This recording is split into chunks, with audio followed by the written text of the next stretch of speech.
ദേവിക മകളുടെ തലയിലൂടെ തഴുകിക്കൊണ്ട് പറഞ്ഞു. അമ്മയും അമ്മയുടെ ശ്രീകുട്ടിയും ഇന്ന് ഒരുപാട് സംസാരിച്ചുവല്ലേ? മോൾക്ക് ഇന്ന് ആകെ വിഷമമായോ? പെട്ടെന്നവൾ മുഖമുയർത്തിക്കൊണ്ട് തമാശയോടെ പറഞ്ഞു. ഈ ശ്രീകുട്ടിക്ക് ഇന്ന് സന്തോഷമാമേ. അമ്മ മകളുടെ മുഖത്തേക്ക് നോക്കി. നമ്മൾ ഇത്രയും സംസാരിച്ചതുകൊണ്ടല്ലേ അമ്മയുടെ ശേഖറും ഇതിനിടയിലേക്ക് വന്നത്? സംസാരത്തിലൂടെയാണെങ്കിലും എനിക്ക് അച്ഛൻ്റെ സാമീപ്യം കിട്ടിയില്ലേ? ശ്രീകുട്ടി, വീണ്ടും നീ സംസാരിച്ച് സമയം കളയാതെ സ്കൂളിൽ പോകാൻ നോക്ക്. അവർ ആ സംസാരം ഒഴിവാക്കാൻ നോക്കും പോലെ അവൾക്ക് തോന്നി. ഓ, ഇത് കേട്ടാൽ തോന്നുമല്ലോ ദേവിക തമ്പുരാട്ടിക്ക് ഒട്ടും സന്തോഷമായില്ല എന്ന്. അതും പറഞ്ഞവൾ അമ്മയെ കുസൃതിയോടെ നോക്കി.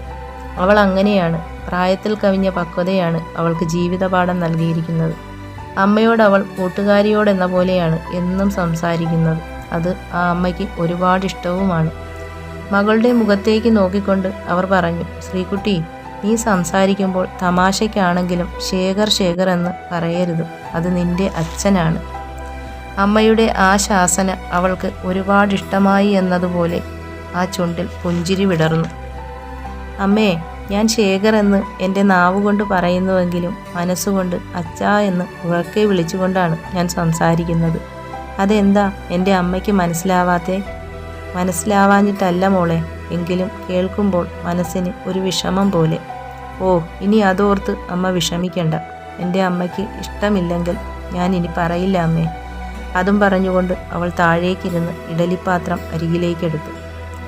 ഇഡലിയും ചട്നിയും കഴിച്ചുകൊണ്ട് അവൾ പറഞ്ഞു. ഉച്ചയ്ക്ക് ശ്യാമളേച്ചി അമ്മയ്ക്ക് കഴിക്കാൻ കൊണ്ടുവരും. അത് കഴിച്ചേക്കണം. ഉച്ചയ്ക്കത്തെ ഗുളിക എടുത്ത് വെച്ചേക്കാം. എന്താ ശ്രീകുട്ടി, എന്നും പറയണോ ഇതൊക്കെ? ഞാനെന്താ കൊച്ചുകുട്ടിയാണോ? ആണല്ലോ. ഈ കാര്യങ്ങളിൽ ഇപ്പോൾ എൻ്റെ അമ്മ എൻ്റെ കുട്ടി തന്നെയാണ്. ഓ, സമ്മതിച്ചു. താമസിക്കാതെ സ്കൂളിൽ പോകാൻ നോക്കുന്നു. അവൾ എഴുന്നേറ്റ് കൈകളും മുഖവും കഴുകി വന്ന് അമ്മയുടെ തോർത്തുമുണ്ടിൽ മുഖവും കൈകളും തുടച്ചു.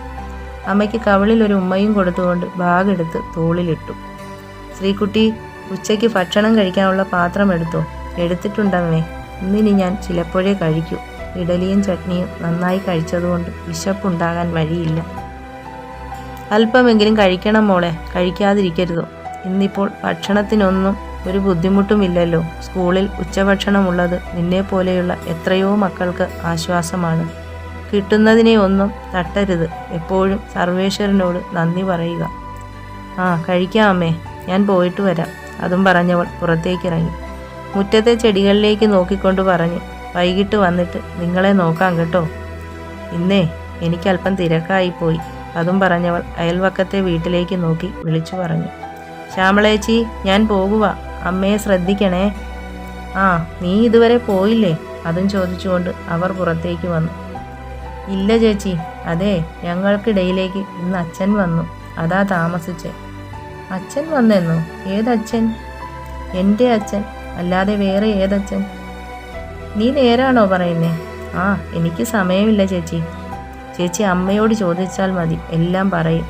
ശരി ചേച്ചി, ഞാൻ പോട്ടെ, ക്ലാസ് തുടങ്ങിക്കാണും. അതും പറഞ്ഞവൾ ഒരു മൂളിപ്പാട്ടും പാടി നടന്നു നീങ്ങി. ഒന്നും മനസ്സിലാവാതെ ശ്യാമള അവളെയും നോക്കി നിന്നു.